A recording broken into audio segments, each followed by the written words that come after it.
Hey all, Alex from Music Hub here, and today we're going to do a quickie review of the classic 1818 Gothic novel by Mary Shelley, Frankenstein. Mary Wollstonecraft Godwin Shelley, born the 30th of August, 1797 in London, died the 1st of February, 1851 in London. The daughter of intellectuals, Shelley conceptualized the idea for Frankenstein in Geneva at just 18 years of age, famously as part of a ghost stories competition with her husband, the poet Percy Bysshe Shelley, and their friend, the poet Lord Byron. Percy Shelley was a strong supporter of Mary's writing, and he encouraged her throughout the writing process of this novel and helped edit the book into its final form.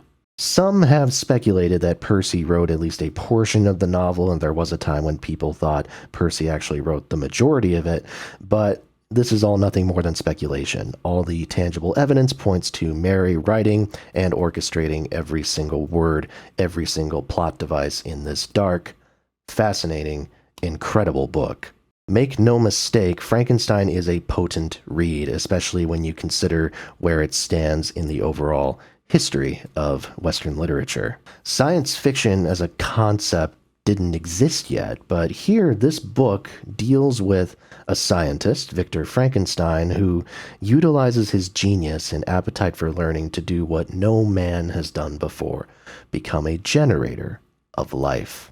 Emphasis on no man, by the way, because Frankenstein certainly contains subtle commentary on women, the act of childbirth, and child development as well. Shelley's mother, the feminist author Mary Wollstonecraft, died less than 2 weeks after her birth, and Shelley herself experienced numerous strained, occasionally near-fatal childbirths throughout her life, with very few of her children actually surviving the ordeal. As the progenitor of life, Frankenstein is filled with a mixture of pride, exhaustion, and horror at the first sight of his living creation, and as the recipient of life, from a creator who was absent from almost the very beginning, the monster is forced to undergo a traumatic development.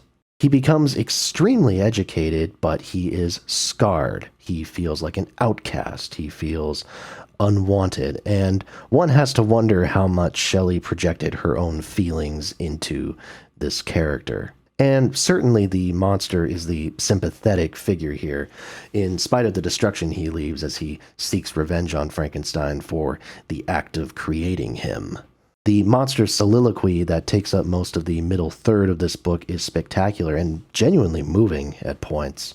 I will say, though, that there is something to be said for Frankenstein being a tragic character in his own right. He certainly is more in the wrong in this moral debate, at least the author wants you to think so, but his creation of the monster wasn't out of malice, it was out of pure curiosity. Someone so enthused with science and what he could do that he never stopped to think about whether it was something he should do.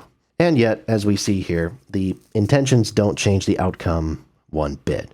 Destruction ensues, misery is apparent, innocent lives are snuffed out, all because of a little dangerous curiosity. I am so blown away by the ethical quandaries that this 18-year-old author managed to bring to the table here.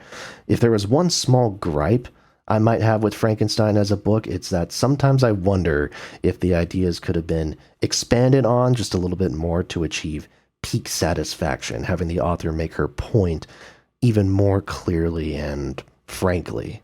But that said, there is majesty in the brevity that is present here, and I do have to respect that. It's a classic for a reason, and if you haven't read it, then I highly recommend doing so. It's a pretty breezy read, certainly a more accessible work than the Jane Austen novels I talked about in another recent video. And that's all, folks. Thank you so much for watching. I really hope you enjoyed. Please be sure to like, comment, and subscribe. More reviews are to come. I'm currently reading the Charlotte Gordon joint biography of Mary Shelley and her mother, Mary Wollstonecraft.